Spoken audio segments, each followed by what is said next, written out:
Hi everyone, hope you're doing well. Today we're going to do a video on Card Factory, a dedicated video to Card Factory, and we're going to talk about it in a little bit more detail. So even though I've talked about it a lot recently on the stocks I'm buying, it feels like a while since we've gone a little bit further into the business, and today we're going to do that for you guys. So hopefully it's useful and there's some information here that helps you if you're looking into Card Factory, or if you just wanted a little bit of a listen because you're a Card Factory shareholder. So before I do that, just a shout out, because on the Patreon tonight, I'm going to try drop the stock request on Zote phones. So if you do want to see the exclusive content, join the Patreon, links in the description. £6 a month, 2 exclusive videos a week on there. One of them being the stock request, where members of the Discord get to vote for me to take a look at a stock. And the one that won was Zote phones, and that should be available for you guys sometime soon. But getting on to today's video, which is Card Factory. Card Factory is actually a stock I've owned for a while. I started buying this stock during the CV times when a lot of things were shutting down. There's a lot of fear out there. And since that time frame, Card Factory is actually up since that time frame. So we've seen a lot of retailers at the moment retreat to the CV lows. Card Factory hasn't done that. However, I still think it's undervalued. And if you look from the CV lows, you can see here the stock has actually performed quite well. Now, even though I've owned it since that time frame, I do have some shares that are up 100%, but I have actually been aggressively averaging up on the position.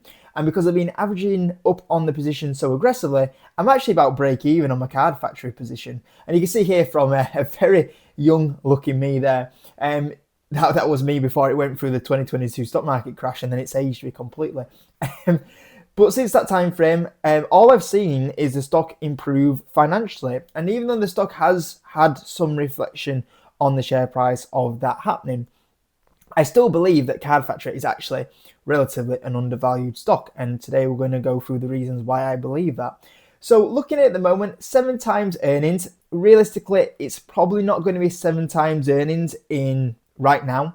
We will look at actually the current P ratio in a second, because when we actually take the full year accounts off, which are about to close, that P is actually going to drop quite significantly.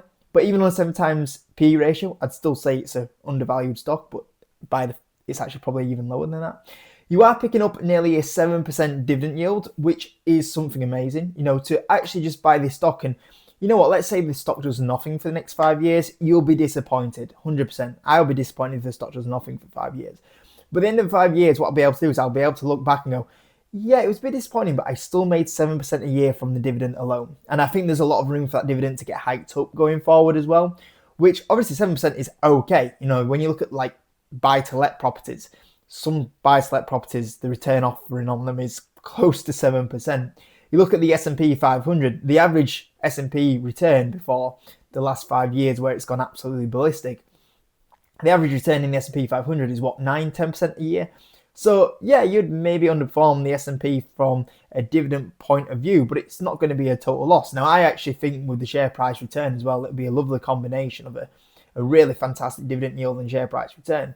But I thought I'd just point that one out. So first of all, I want to talk about Card Factory, and especially I want to focus on the negatives to start with. Normally, I am a positive guy. I come to you guys, I start off positive. Today, I'm going to be negative. I don't know. Maybe it's the lack of sleep at the moment, but the negatives at the moment, so I always see, and granted this is US, but the UK actually is still very similar. I always look at the greetings card market, and I always see a lot of people talk negatively about the greetings card market. And people saying, oh, it's over, no one's buying greeting cards at the moment. But when you look at the actual fact, people still buy greeting cards. Like, it's not really a shrinking market at the moment. And that's the big thing that I always see, a big misconception around it, is that people think this market is a dying market. It's not. It's actually still steadily growing at the moment. Now, you could say that there's a little bit more going on to the online at the moment, which I would say actually is happening. There is a little bit more of a trend to the online side of it, and we'll speak about that in a second. But it's not a dying market. People still send gift cards. People still go to parties. People still go to Christmas parties or what have you, and Valentine's, and they're still giving cards. It is still going to happen going forward. So I think that one case I always see is that people stop giving cards. When you clearly look at the growth figures at the moment, cards, it's not growing rapidly, but people are still doing the cards at the moment. Now, the other thing that I think is a big switch from 2020 is I believe that people are being a little bit more cautious on the spending. I think since 2020, since we've had inflation go a little bit crazy, I believe people have been a little bit more cautious on the spending again. I think 2015 to 2020, we saw convenience. People did not mind going to the likes of Moonpig, for example, and going, you know what, I don't mind paying I can get a card at Card Factory for £1 or whatever it is. It's sometimes even 10p. Or I can go to Moonpig and I can pay £3 or £4 and I can do it all through there and that sorts it out. Now, what I'm actually starting to see is people go, actually, because of what's happened since 2020 and especially the inflation spikes and how careful people are on spending money now, people are a little bit more cautious on the spending again. And I think that's going to also lead a bit of spending towards Card Factory from that point of view. I remember going a little bit off topic here, but we nearly had a family argument at Christmas time in my household because my mum came around with her Christmas cards and she accidentally left all the prices on it. And she spent, I think, like £5 per card at Christmas time on the Christmas cards. And I remember going, and I had to try remember, it's Jacob, it's Christmas Day. You don't need to start putting your stock market head on today. It's not all about the stock market. You don't need to be saying, thinking, why are you doing this when you should have gone to Card Factory and you would have saved some money? And obviously it would have been good for us Card Factory shareholders. But I was like, why? And I think more and more people eventually can realise, it's just not sustainable to be going out and paying these cards at £4 or £5. Card Factory is becoming more and more attractive again. So that's another thing. The next thing I want to say is that I always look at people and people think about Card Factory. And I think people think about Card Factory about where it was during this period. So 2014 to 2019, Card Factory had a bit of a bad period. The current Card Factory business is nowhere near where it was 5 to 10 years ago.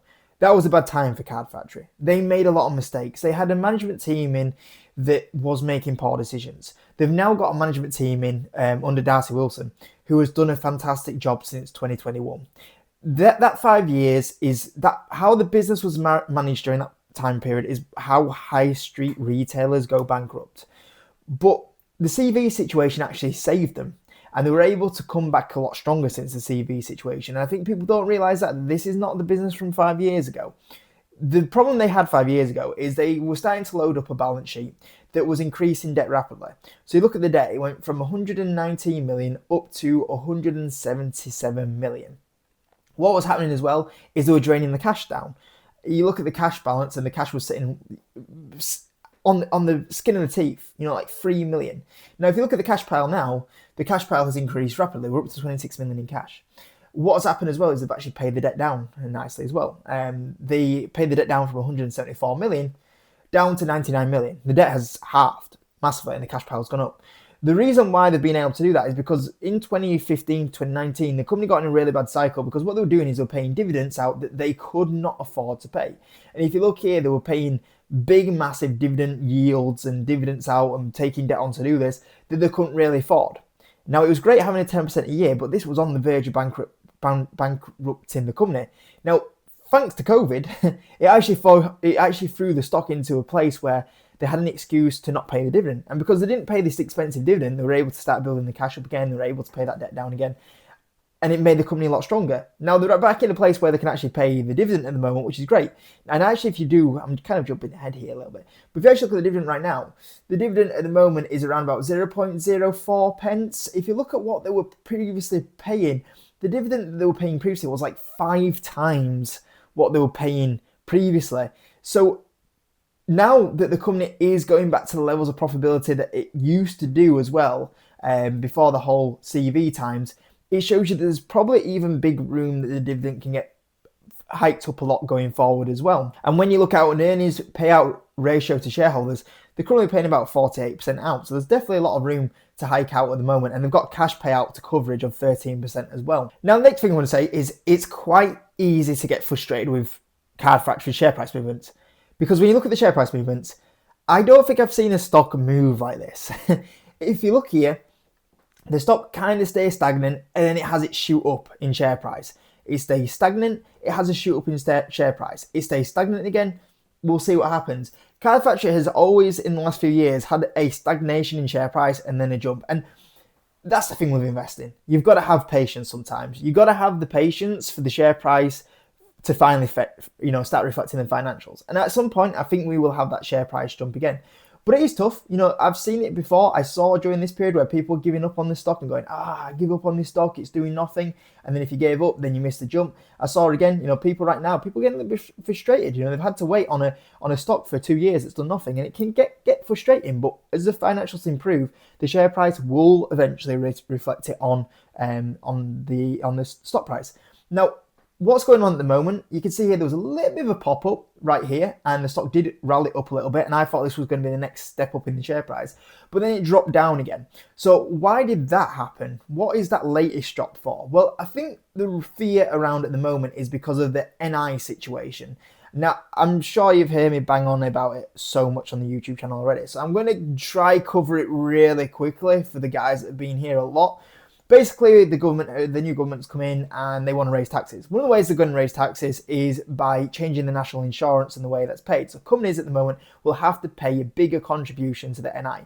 Previously, there was a higher threshold that has been lowered, and as well as that, the percentage they have to pay has also been higher as well. So a lot of these companies right now, especially the companies that hire a lot of people, Card Factory, are having to pay a lot more in contributions to NI, and that's obviously going to hurt the profit. That also comes off what was last year under the previous government, a year where corporation tax was also increased, and there was also big increases in the wages, and also this year there's going to be big increases in like the minimum wage as well. So that's kind of slowed down the jump in profitability. Now, if you were to have a look at the financials here, so a lot of people are concerned around this, and when you do look at the financials, you can see it, even though with those concerns on, the year before, they did still increase profitability from 44 million up to 49 million. So even with all those pressures of corporation tax and big increases of wages, they still grew profit last year. Now, even with all these big jumps in NI, the NI is still forecast to go from 49 million up to 50 million. So they're growing slightly, which is still very good when you look at the amount of impact they've had to take on with these wages. And if it wasn't for these increase in taxes and wages, imagine how good that profit would have been. Now, if you look at the current forecasts are actually expected then a nice jump in the profit, because we've seen them naturally increase in the profit, but what will happen is a lot of the profit this year is going to get eaten up by the NI. Hopefully, fingers crossed, a mini budget coming up this week, there's no more big increase in taxes. And because there's no big massive increase in taxes, a lot of the profit that they've had to be generating recently just to pay off the big increase in wages, the big NI, that will actually start flowing back to the bottom line again, which would have happened if it wasn't for these changes. And if you've got a company at the moment growing at what they're expected to do going forward, that obviously would be very good if they grow at those sort of rates, and Card Factory will do very well. And during that time frame, the company has done very well from a revenue point of view. Look at the growth of the revenue. The company is now doing more revenue than it was doing before the CV situation. The profit is expected in the next year to go above where it was before the CV situation. So I think that this is all very positive. Now, there was another thing that completely spooked the shareholders. The thing that spooked the shareholders, I say shareholders, I don't think, if you research the stock properly, it didn't spook you. But I think what might have spooked the market is that in the interim results this year, and you might be able to see this here, because if you look here, the profit does have a bit of a dramatic drop here at the moment, but it's expected to rebound. And because if we do look at the half year results, what happened is they came out with good revenue growth. But what people did not like is, if you look at the profit before tax, it dropped 34% in the interim results. Now, if you actually looked at the company and listened to the management team, we knew this was going to happen. And they kind of gave you a bridge on how they were going to resolve this, because obviously they had the higher costs coming in. Now, what they were able to do is, first of all, seasonality. The first half of the year for a card shop is very poor. As you get to the second half of the year, you have Christmas. Scale of efficiency will lift those profit margins up in the back end of the year. Optimize labor model and store efficiency program, as you can see here. Margin enhancing range in developing, so pricing, and also what they're doing at the moment is they are doing gifts a lot more. So for example, when you go into a Card Factory, you might see that when you walk in, they have like chocolate bars and teddy bears towards the till, a little bit more than what they did with cards previously. And obviously the difference, the profit they can make on a card at £1 or what they can make on a teddy bear at £10 is massive. And that's also something that will help them as well. And value chain as well, efficiency program. And that's will get them to about where they were before the year before as well, where the profit margins recover. Management said this clearly was going to happen, but even though they said it was going to happen, they gave a plan on how they did it, the market threw it under the bus, and that's where the recent drop on the share price was. Now, As the year has gone on since the interim results, we have seen them clearly say, yep, we are on scale to hit the full year profitability. And if you look here, they always keep saying we are going to hit our full year target. Now, the thing is, if they're going to hit their full year target, this company now is going to go down to 5 times forward earnings. 5. So at the start of the video, I said to you guys, this is 7 times earnings, which I already think is pretty cheap. But the fact that if they hit the full year profit that they say they're going to do, because obviously of all these efficiencies and pricing that they're bringing in, this is actually going to put it down to 5 times earnings. Now, Card Factory historically has traded a little bit higher than this. I would say a company like this should trade around about 12 times earnings. You can see here, even before the CV situation, the company traded at 12 times earnings, 10 times earnings, 13 times earnings, 16 times earnings. And that's when there was a risk that Card Factory was going to go bankrupt, if you remember. It was trading at that sort of valuation when the balance sheet was an absolute mess. You had a dividend they couldn't afford, the debt was rising, the cash was down at 3 million, and now all those issues are resolved. And yet the stock is currently valued at more than half the valuation it was when there was a risk of bankruptcy with this business, which just doesn't make sense at all. Now, what also is going on in the Card Factory business is they are still opening up a couple of new stores. Like I said, they are exploring the gifts and celebrations a little bit more. So as you can see here, like those teddy bears in the stores, you can make a lot more money on gifts than you can with cards. The online space as well, in growing the online business, obviously, they do want to still get very competitive in that online space. So if they can improve the online store, that'd be absolutely amazing, and come competitive with someone like a Moonpig, for example. And partnerships. So one thing that they're trying to do is now explore just outside of the UK business, go international and do international opportunities, which is an 80 billion market. If they can even take a small part of that market, that would be absolutely amazing for them. So what we're seeing with the online part of the business at the moment, that's growing 8%. 8% is, a fantastic growth if they can keep going at them sort of rates, as you can see here. They do have a partnership with Just Eat, if you do fancy ordering your cards through Just Eat as well. Looking at some of the partnerships, so they have rolled into the Aldi UK, into the full stores, which will give them exclusive supply of greeting card in Aldi, which will give them to a 1,200 stores, which is obviously very good. They do have a partnership as well with Matalan. Going into the international market as well, they also have their partnership with a Reject store in Australia, and expanding their locations there. And they're also moving into the Middle East as well, which obviously would be very good for them to do. And also they have done a acquisition, which was completed on the 4th of September 2024. And what they are looking to do as well is go into the US. So potentially the US is obviously another big market for them. We'll see what they're exactly planning to do with that into the wholesale of gifts and celebration essentials. Are they looking to become a wholesaler once again of cards over there? That could be another big growth driver for them in the US. So there's even the US growth driver for them going forward. So ultimately with Card Factory at the moment, what you're seeing here is you've got a company that has the balance sheet back in a very strong place. You have a dividend that has come back and has potential to grow going forward. You have a company that has been delivering on good financials, fantastic revenue growth, fantastic profit growth, which you can see here, down at 5 times forward earnings, 5 times earnings when the company normally trades at 10, 12 forward, 10, 12 earnings, and that's when the company had a risk of bankruptcy, is crazy that it's so low to where it is right now. The management team, since they've come in 2021, Darcy Wilson has done an absolute fantastic job of turning this business around. And just to give you a little bit more confidence as well, the insiders are still buying the stock. So one thing that you'd like to see to give you that little bit more confidence to go buy a stock more than likely is that insider ownership increasing. And if you look at that insider ownership increasing, yeah, you're getting it as well. You got the lead director coming in, buying a nice chunk of shares on the 30th of December. Obviously, Darcy Wilson came in with a nice chunky buy as well, 50k worth shares on the 11th of December. We've got another CFO buying as well, lead director again. And then we also have a CFO once again, and then we also have the CEO again. So insiders are buying, and they bought a couple of times as well, which obviously is really positive. And they're picking up, around about that £1 range. And if you actually look at the moment, the shares are actually a little bit lower than the £1 range. So you're even getting it where clearly, why are insiders buying? Insiders only buy one thing, because of one reason. They believe the stock is going to go up. So the fact that they were buying at £1 range and they thought it was going to go up, and now we've got the opportunity to go get it at 82p.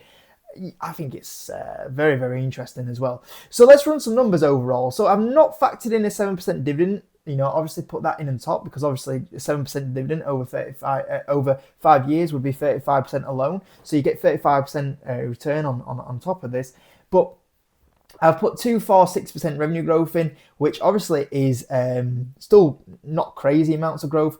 I've put a profit margin of 9, 10, 11 in. They're around about a 9% right now. I think if they get a little bit more efficient, they can get back to where they were previously on a 10 and 11%. And I've put 12 times earnings in, so nothing too crazy.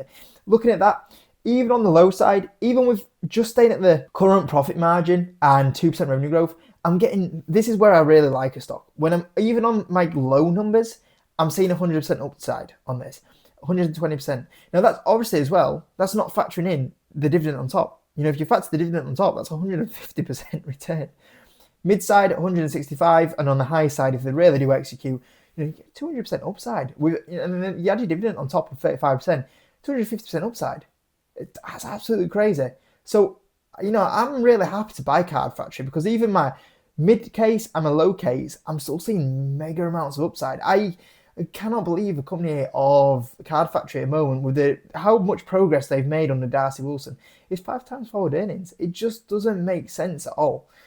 So I like Card Factory, and hopefully this video today was useful for you, and hopefully the video clears up some errors that I always see made with Card Factory. The reason for the recent drop, which just doesn't make sense to me, the stock previously dropped when it was a £1.20, £1.30 stock. The market was panicking that they won't hit the full year guide, and as the year has gone on since September, all we've seen them do is say, yep, we're hitting full year guidance. And the fact that the market threw it down this much because it thought it wasn't going to hit its full year guidance, and it has now hit its full year guidance, I don't understand why the stock is still down 41%. So if we're valuing it at this because of the full year guide and then we lost it, but yet they're actually going to do it, this alone would, for me, say the stock should be £1.40 right now. So yeah, I like it. I really like Card Factory at the moment, and I think there's just so much fear priced in that I don't know why. So I hope anyone that was looking into Card Factory found that video useful. If you could hit the like button, and if you find it useful, just share it somewhere as well. That'd be great, and I'll see you all in a bit.